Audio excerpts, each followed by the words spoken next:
আমরা বলতে চাই, সরকার যদি এই করিডোর দেওয়ার সিদ্ধান্ত থেকে সরে না আসে, অনতিবিলম্বে এই যে গণ অধিকার পরিষদের শক্তির সাথে আজকে যারা নতুন করে যুক্ত হয়েছে, তাদের শক্তিতে আমরা যতটুকু বলিয়ান হয়েছি, এই শক্তি নিয়েই আগামীতে আবার রাজপথে নামা হবে।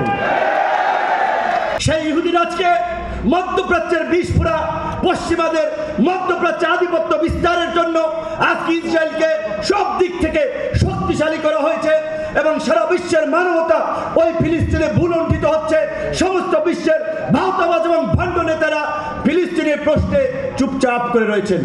আজকে আমরা তো খুশি হয়েছিলাম, আমিও ডিনারে অংশ নিয়েছিলাম, জাতিসংঘের মহাসচিব অ্যান্টনিও গুতেরেস এসেছিলেন এখানে, খুব খুশি হয়েছিলাম আমাদের ডক্টর মোহাম্মদ ইউনূস স্যারের বক্তব্য শুনে যে আগামী বছর তারা ঈদ করবে নিজ দেশে।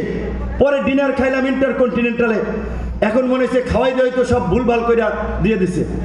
এই সরকার টেম্পোরারি সরকার, সাময়িক সময়ের জন্য সরকার। আমরা ঐক্যমতের ভিত্তিতে মৌখিকভাবে তাদেরকে সমর্থন দিয়েছি বিধায় তারা ক্ষমতায় আছে।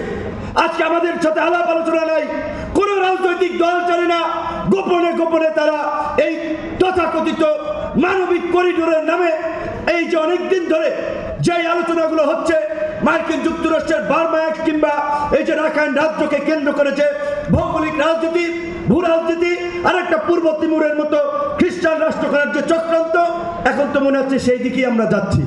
এই সরকারের উপদেষ্টা পরিষদে এমন উপদেষ্টারা আছে যারা গত 16 বছরে আওয়ামী লীগের সাথে আপোষ করে, আঘাত করে, তাদের এনজিও, তাদের ব্যবসা বাণিজ্য সব চালিয়েছে। মার খেলাম আমরা, রক্ত দিলাম আমরা, আমাদের স্ত্রীরা। আর আজকে কোত্থেকে সরকার হয়েছে? কয়েকদিন যাইতে না করছে একটা লিস্ট তৈরি হয়েছে 16 জনের।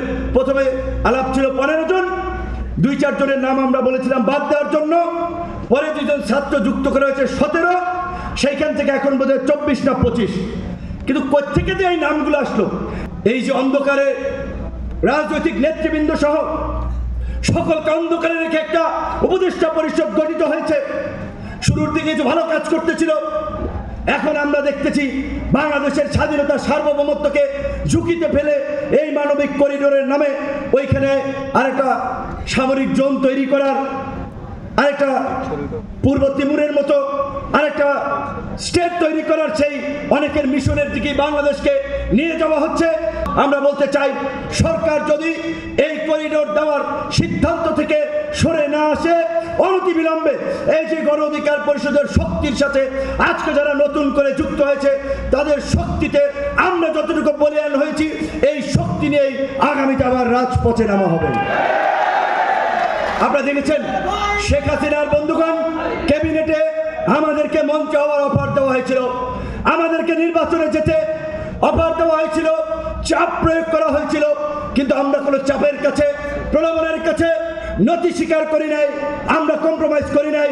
কিন্তু বাংলাদেশের ইতিহাস আছে, আমাদের মতো বয়সে, আমাদের মতো অবস্থানে থেকে ডাকসুর বিপিজিএস থাকা অবস্থায় অনেকেই স্বৈরাচার এরশাদের মন্ত্রিসভায় যোগ দিয়েছে, এমপি হয়েছে, বেইমানি করেছে, এই ইতিহাস আছে।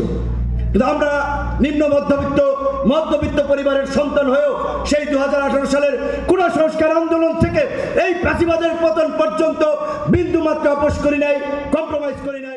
রেমিটেন্স যোদ্ধাদের ঢাকায় বিশেষ ছাড়ে রেডি ফ্ল্যাট দিচ্ছে শতভাগ বিশ্বস্ত ও নির্ভরযোগ্য প্রতিষ্ঠান প্রবাসীর সিটি।